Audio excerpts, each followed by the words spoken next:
Hello, I'm Barnett Gilmer, CEO of Gulf Breeze Recovery. And I'm Kat Carley. I'm the admissions director at Gulf Breeze Recovery.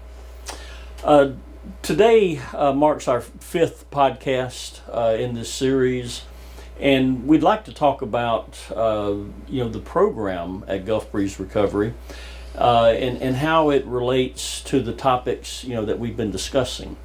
How we help people, obviously, to detox if that's what they need, and then to start showing them, and help them to understand maybe the inside-out nature, of life, and maybe what's been contributing, to the substance problem, that they've had. And the first thing that we do at this facility is the detox portion of the program. Now, obviously, this portion is reserved for people, who need it. Not everybody who comes in the program needs to be detoxed. Some get detoxed at the hospital. Some don't need it, but the overwhelming majority do. And the detox program is unique because it's very private. It's a 5-bed detox center that is somewhat secluded, if you will, from the rest of the building, a kind of separate wing of the building. And it, we have nurses care 24/7. Each bed is a private bed, with widescreen television, just very comfortable accommodations. Nurses 24/7. And the beauty about it is that the maximum number of people that the nurses would have to care for would be 5, and so it's a lot of one-on-one care and attention. And then of course we have a medical director that basically prescribes each protocol for each individual, sees each individual. And it's just monitored on a case-by-case basis. So the bottom line to our detoxification program is to keep our guests comfortable. One of the things that we know is that when a person goes through the detoxification process, when they know they're being taken care of, when they know that people care about them, that their whole program goes well. And so it's real important for us to make sure that we take care of our people and that they are comfortable. That's really can even start with the loving care that they get from our nursing staff. And it goes all the way to, we know they're feeling bad, and if they're maybe have a craving for a certain type of food or whatever, we'll go get it for them. Just whatever we need to do to make that process, the best that we can make it. And so, after the detoxification program, a person then transfers out of the detoxification wing into the residential wing, which is in the same building. And then they start the residential program. And the first thing that they do when they start the residential program is they go into the neurofeedback, which Kat can explain. Yeah, so the reason that we incorporate neurofeedback as a part of the program, primarily is because it works. It's got really great peer-reviewed clinical studies that support it for treatment of addiction. UCLA did a study in 2005. And they had 2 groups of individuals that were struggling with addiction that they studied. In the first group, the people went through a treatment program, and they also did a neurofeedback program. The second group of people did the treatment program alone without neurofeedback. And when they followed up a year later, those that had neurofeedback had over a 30% reduction in relapse rate compared to those that did not. So that's the main reason that we incorporate it, is because it's highly effective. to kind of explain why it's effective, I want to back it up a little bit and talk about what addiction does to the brain. So when a person first starts using, takes that first drink or drug, as we talked about in prior episodes, there's typically a feeling of discomfort that precedes the using. And that feeling is different for everyone. For some, it's insecurity, wanting to fit in. For some, it's anxiety, depression, boredom, any number of things. But there's this feeling of discomfort. You take the drug, you take the drink, and you feel better. And through repeating that behavior, what happens is when you ingest the substance, the brain processes it in the reward center of the brain. The reward center of the brain absolutely lights up. It's this great reward for the brain. It's terrible for the rest of the body, but the brain just doesn't know it at that time. And so through repeated behavior, the brain actually begins to learn something. And what it learns is we have this uncomfortable feeling, take a drug. Uncomfortable feeling, take a drug. Uncomfortable feeling, take a drug. And every time you take a drug, you're rewarding the brain. Well, the brain is biologically designed to do whatever it can to get the reward. And so what it learns very quickly is every time there's an uncomfortable feeling, you reward it. So over time, we actually train our brain through addiction to prefer feelings of discomfort, to prefer feelings of anxiety, depression, boredom. Every time you have a big uncomfortable feeling, you reward the brain. And so when the drugs wear off, the brain then manifests another uncomfortable feeling.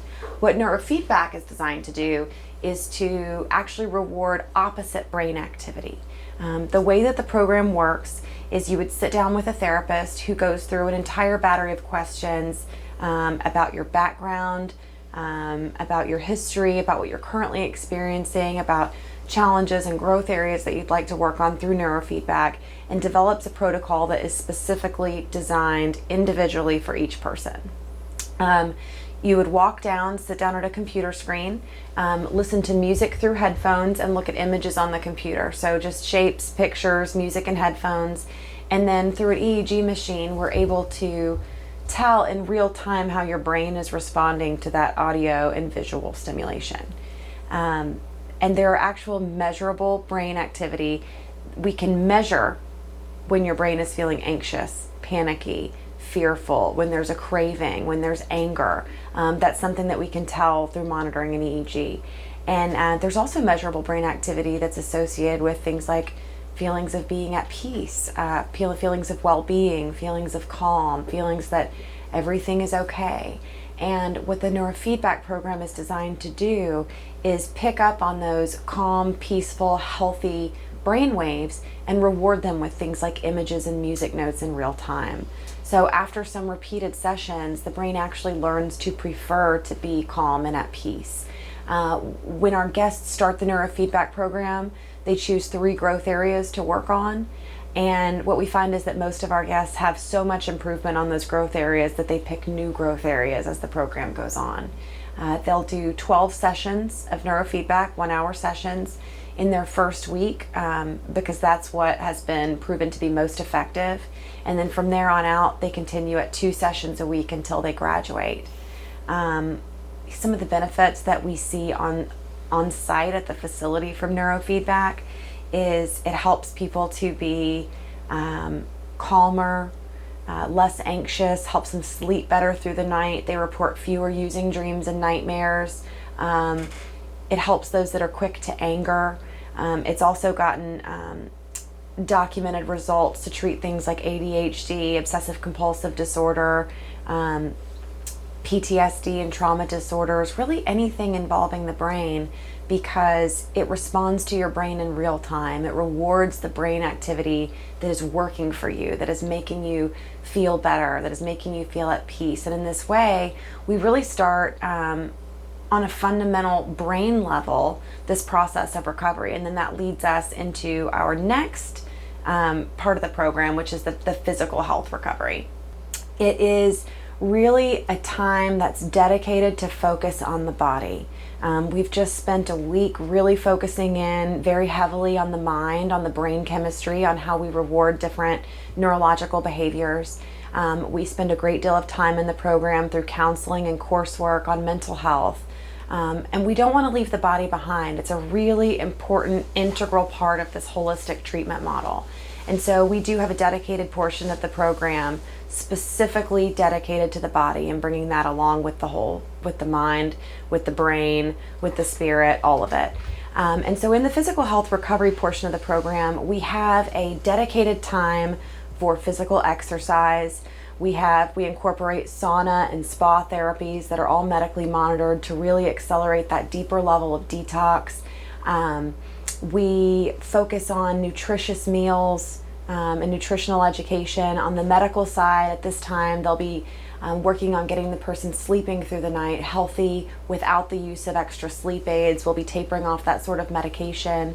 And really the main goal of this part of the program is that what we're educating people on as time goes on is their feelings and how their thinking is playing a role in creating their feelings.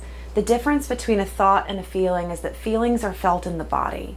When we feel anxiety, it can present as a fluttering in the chest, a tightness, a knot in the stomach. Different feelings are felt in different places in the body. And so in order to become really attuned and really aware to what your feelings are and how you're experiencing it, and when something is taking you off of that baseline of calm and peaceful, we really have to have a baseline for what does my body feel like when it's healthy and I'm caring for it. It's really, really difficult to ascertain where I am in my feeling state if I don't know what normal feels like. And so this is a time that we really set aside in the program for guests to focus on their physical body. How do I care for myself? How do I prioritize my physical health with behaviors, not just saying something, oh yeah, physical health is important. No, we set aside time to really make it important. And it really sets the stage for people to be able to be physically comfortable and receptive to what's going to happen in the later parts of the program. One example that I like is, imagine that you're standing in the most beautiful landscape, looking at the most beautiful sunset, but you've got a rock in your shoe. The only thing that you can focus on in that moment is the rock in your shoe. The physical discomfort has to be addressed before we're able to be open and receptive to other things. And so that's why we really make it a point to set aside this time in the program for the physical body. And that's a 2-week process. We set aside time from 8:30 in the morning to 12 o'clock in the afternoon for the second and third week that our guests are in the program to focus on this. And then from that point out, they go into morning classes where we really get into kind of the meat and potatoes of the program. And I'll let Barnett talk about that because I've been talking for too long. No, it's great, beautiful. The next portion, we call it, the mental health recovery part of the program. And I'll say that when the idea of opening a treatment center, came about, one of the big things that I noticed was that, people who got better, typically did so through, at that time, what I called, aha moments, insights.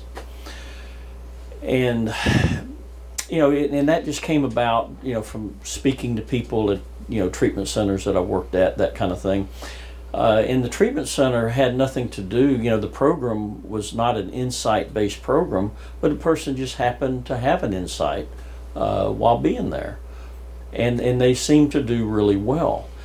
And so when this idea came about, I wanted to have a program that was insight-based, that where a person could see for themselves, what really led to the substance use and abuse.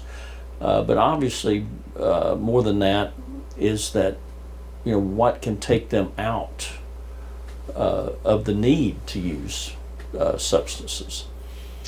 And, one of the things, that I noticed was that, they would get a lot of good advice. You could hear the advice being given, and there's nothing wrong with good advice. But it wasn't something that you could see a person really take home with them. That what they really took home with them was these small bursts of insights, for some large bursts of insights. and that was portable. That was something they took home with them. That was something that they remembered. That was something that came from within. Okay, and so it was real to them. And so that's what we started searching for. And so we did find it in, what we call the principles of total health recovery. And, basically what we're doing and what we're trying to help people to see is that inside out nature of our experience. Okay. As we've talked about several times before, we talk about our conditioning of outside in nature and how that creates the fertile soil for addiction. And so what we're trying to do is make that ground fallow, for addiction to take hold. Because a true understanding of the inside out nature of our experience, what that does is that helps to eliminate, the substitution problem that people often experience, when they leave, treatment, traditional treatment or, any treatment center. Just that natural tendency to go from one thing to another. And it doesn't even have to be substances, it could be, sex, gambling, whatever.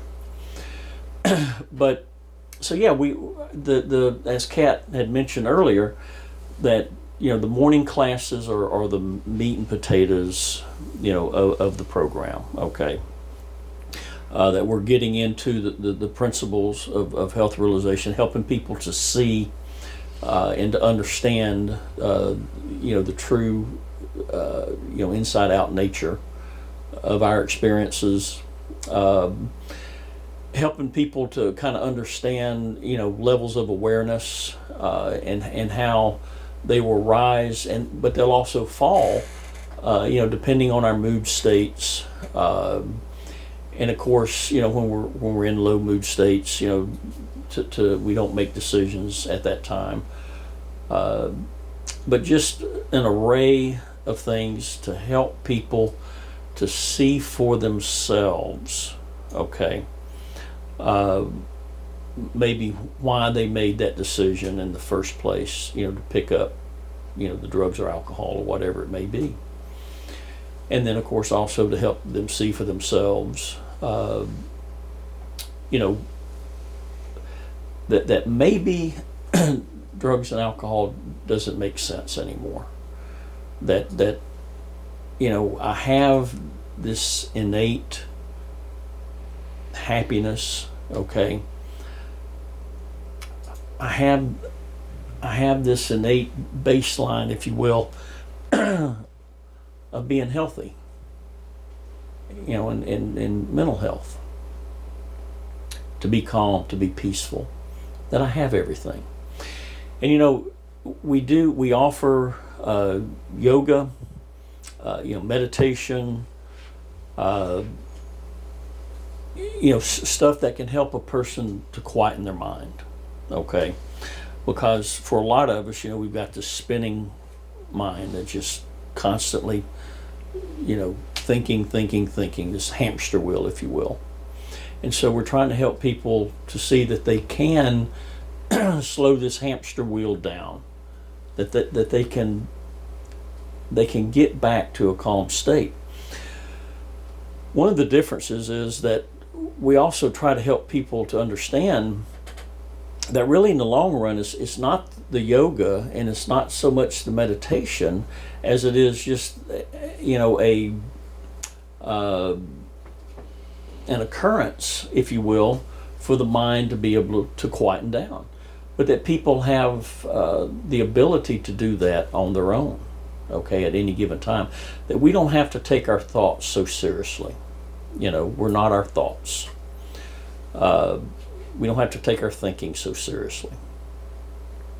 And so the whole program is really designed around that and designed to help a person to have their own insight. And I just cannot express how important it is for a person to see that for themselves.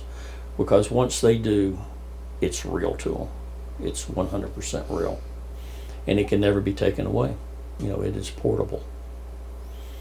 Anything you have to add on that, Kat? Yeah, the value of insight is huge, and it's such a little word, and I always try to find a way to express just how important it is, because when we can give someone a list of instructions, a list of things to do, a list of do's and don'ts.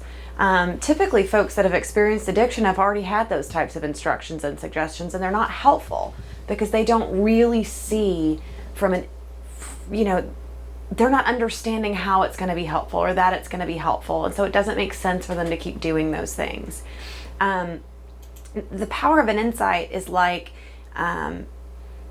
zooming in on one of those oil paintings that you can only make sense from far away. When you're all zoomed in, you can only see little splotches of paint, right? It doesn't make any sense at all. Having an insight is like being able to step back and zoom out and seeing a little bit more of the picture. It starts to make sense to you. And that doesn't mean that you won't get close again, but you never forget what you saw. You always have that, it makes sense now. And that power of insight, the great thing about it is that it doesn't stop. It's continuous. There's always further to zoom out. There's always more of the picture to see. And once I can see it for myself, it makes sense in a way that is so much more profound than anyone else explaining it to me. There's just no substitute for an insight. It's absolutely invaluable. Yeah, I agree. And another part of the program that we have, is what we call it reflection. And it's where our guests, can, reflect, read, books about the program, that kind of thing. Just have some quiet time. And in between classes, we offer free time. And of course, we encourage people to be with themselves, because we're wanting to help people to see that it's okay to be with themselves. It's okay, to be bored, if you will. Mm-hmm. We're pretty inundated nowadays, with our electronics, whether it be phone or whatever. And we're always doing something, the doingness. And, maybe get bored, I'm going to look on, social media or text a buddy or whatever. Seldom do we have time just to be with ourselves. And for some of us, a lot of us, we don't like spending time with just ourselves. We have that, that boredom, if you will.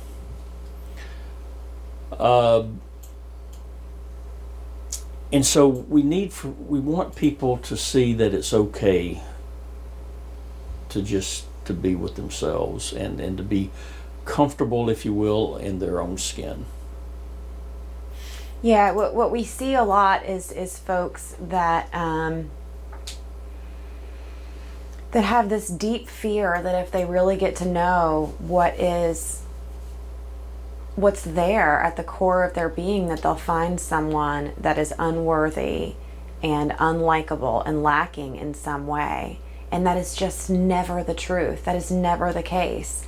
And you're not able to see yourself in your full resilience with all of this innate health and this innate value that you were born with, unless you have the occasion to sit and become acquainted with yourself. We're always trying to dodge and stay busy and keep moving, so we don't have to sit and experience our own thinking, our own feelings, our own presence. But what we see at the center is that when we really structure time for people to sit and become acquainted rather with themselves, that they're pleasantly surprised that what's underneath all of the drugs and all of the alcohol and all of the acting out and all the behaviors and all the dodging and all the trying to stay busy and all the trying to stay distracted, that what is underneath all of that is a person who is innately valuable, innately worthy, innately healthy, and that it's someone worth protecting and worth taking care of, and that it's okay to sit with yourself.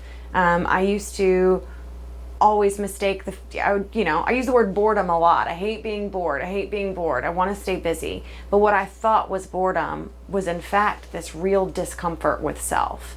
And when a person becomes comfortable just being in a space alone with no other distraction, then boredom loses the power as a trigger to use.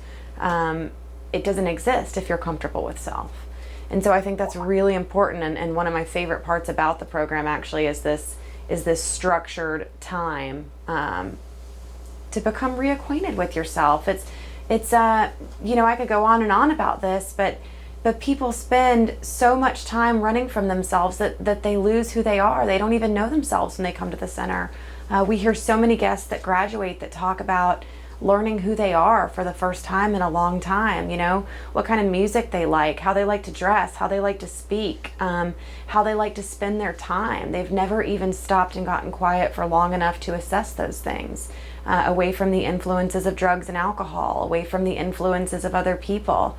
Who am I? What does it feel like when I'm just sitting with myself? It's like developing this relationship for the first time, and it's really beautiful to watch, and it's a really important part of the recovery process in our program. Yeah, no, I agree. And, that's one of the reasons that this is not a traditional 4-week program. We can't do all that in 4 weeks. No one can. It takes time. It takes time to get reacquainted with yourself, for a person to really start to see, who they really are. And it's a process, but it's so worth it, for just a few more weeks of a person's time to really get a glimpse, of who they are and what's been driving them. And I'm not talking about the superficial. I'm talking about, deep within what's really been the driver.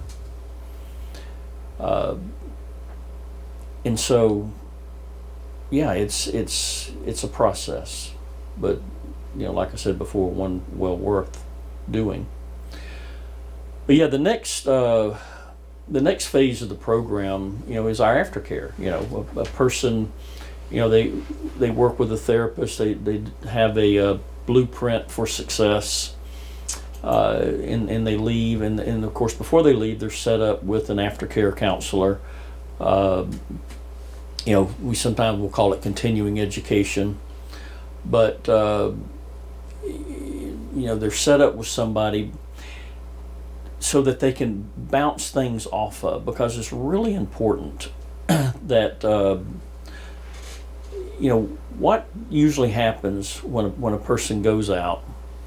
The first thing that would happen is that there may be a relapse in thinking. Okay, wanting to go back to the conditioned way that a person has, the belief system, if you will. In the outside-in nature of life, and it happens really slowly, but they may have a relapse in their thinking. And so what we want to do is to help gently point a person back to themselves, and it's important that they do that because it's so subtle. They, for the most part, we don't even know it's happening. But to have somebody from the outside gently remind us, hey, let's think about what you're doing here, what you're saying, what you're thinking about. But to point them back to themselves. because what we don't want to have happen is obviously a relapse in thinking, and that leads to a relapse. And so the continuing education, the aftercare, is an important part. We set people up with an aftercare counselor, and then we also have what we call Zoom meetings that are every Monday. And then, of course, we have a private Facebook page that people can post things and get responses for them. But they're always encouraged to pick the phone up. If people are struggling, please pick the phone up, and call us, because that's what we're here for. Yeah.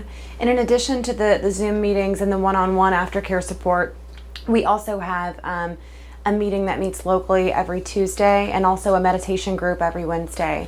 So there are 3 opportunities every week to meet in a group setting, in addition to setting up one-on-one with an aftercare. So we really make it flexible so that the person can have as much support as they need if they're needing that extra support. If they're feeling like they're slipping, if they're feeling a little bit on shaky ground, it's just that transitional phase between the safety of 24-hour structured care to transitioning back into their lives where, if they reach out, then they've got somebody to grab a hold of and kind of point them back to themselves, back to their wisdom, back to their experience, to kind of help them make that transition and stand on their own feet a little bit.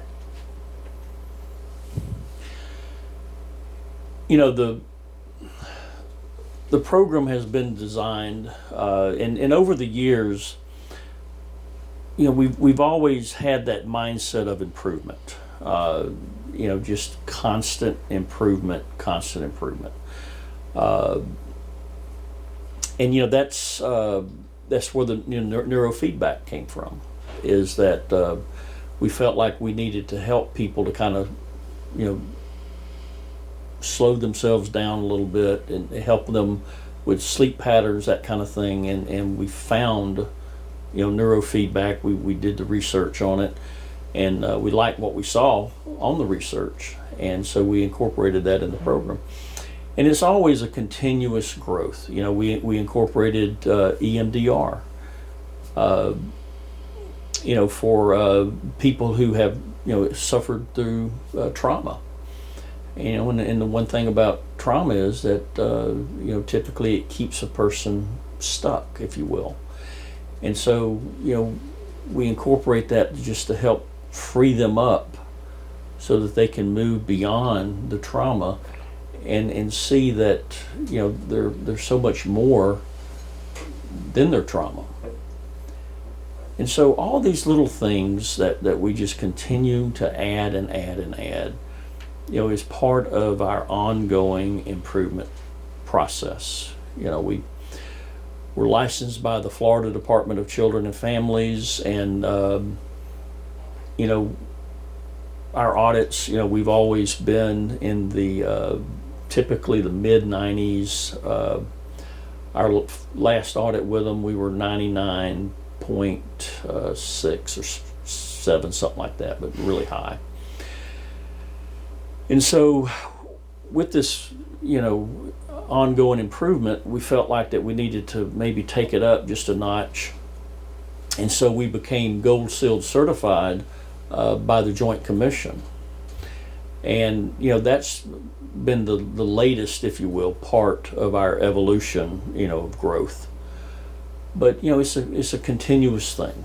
And, just really proud to be able to do that, and it shows obviously with our guests, and how successful they are when they leave, and it's been a program that has really exceeded my expectations, and we want to continue to exceed the expectations. Yeah,